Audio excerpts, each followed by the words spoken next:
জুলাই আগস্টের সংগ্রাম, এটা কি পিআরে ভোট হবে, না সংখ্যা অনুপাতে হবে, না আসন অনুপাতে হবে? এগুলোর জন্য তো কেউ জীবন দেয় না। তারা চেয়েছে গণতন্ত্র প্রতিষ্ঠা। গণতন্ত্র প্রতিষ্ঠা করার একটাই উপায় আছে, নির্বাচন দেওয়া। আপনারা যারা মহারথী একবার ক্ষমতার মজা পেয়ে গেছেন, এখন তো আর যেতে চায় না, এখন খালি ঘুরায় আর পেঁচায়। সংস্কার তো একটা দরকার, যে তত্ত্বাবধায়ক সরকারের অধীনে নির্বাচন হবে, দ্যাটস অল। আর কি, একটা নির্বাচন যাতে সুষ্ঠু হয়, এই সুষ্ঠু নির্বাচনের মাধ্যমে আমরা সুষ্ঠু গণতান্ত্রিক ব্যবস্থায় উত্তরণ ঘটানো সম্ভব। এটার জন্য চেষ্টা করেন। খামাখা নিত্য নূতন পরিকল্পনা দিয়ে আপনাদের এই আমেরিকা, লন্ডন, জার্মানি থেকে আমদানিকৃত বহির্বিশ্বের উদাহরণ আমাদেরকে শুনিয়ে লাভ কি?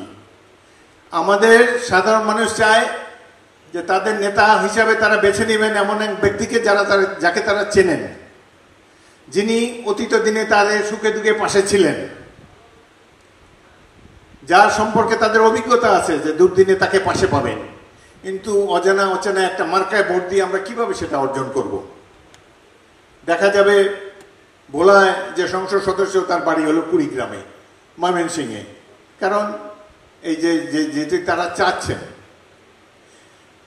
সংস্কার প্রস্তাবে যে এতদিন মিটিং হচ্ছে, কি মিটিং হচ্ছে এগুলা? দেখা যায় যে 34টা দল একদিকে, আর দেশের সবচেয়ে জনপ্রিয় রাজনৈতিক দল বিএনপি একা দাঁড়িয়ে আছে। মনে হয় যেন 34 ভার্সেস 1। ভাই, বিএনপি সমর্থক সংখ্যা কত আর এই 34টার সদস্য সংখ্যা কত? একবার হিসাব নিলেই তো বের হয়ে যাবে। কিন্তু এখন দেখা যাচ্ছে যে না, অধিকাংশই এটা চায়, ওইটা চায়, এসব বোঝাচ্ছে। পৃথিবীর ইতিহাসে কোথাও নাই অনির্বাচিত ব্যক্তিরা সংবিধান সংশোধন করে। এখানে সেটাই প্রস্তাব দেওয়া হয়েছে। জনগণের সম্মতি ছাড়া, পার্লামেন্টের সম্মতি ছাড়া কিভাবে সংবিধান সংশোধন করতে চায়? যে সংবিধান আমরা রক্ত দিয়ে 72 সালে প্রতিষ্ঠা করেছি, সেটিকে তারা ছুঁড়ে ফেলে দিতে চায়। একটি রাজনৈতিক দল যারা বিরোধিতা করেছে মুক্তিযুদ্ধে, তারা এখন বলতে চায় যে 71 সালে জাতি ভুল করেছে, এটি ছিল একটি পথভ্রষ্ট জাতি।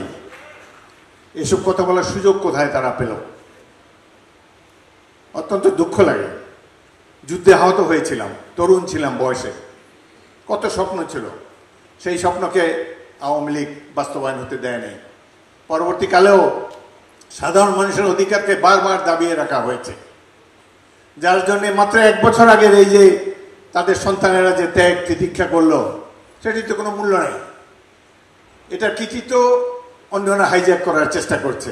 আমি তো বললাম, আমার এলাকায় কারা জীবন দিয়েছে? ঢাকা বিশ্ববিদ্যালয়ে একজন ছাত্র শহীদ হয় নাই। কিন্তু দেখা গেল যে সাধারণ মানুষ কিছুই না। সাধারণ মানুষ যে ভোট দিতে পারে না এই 17 বছর, এটা কোনো বিবেচ্য বিষয় না।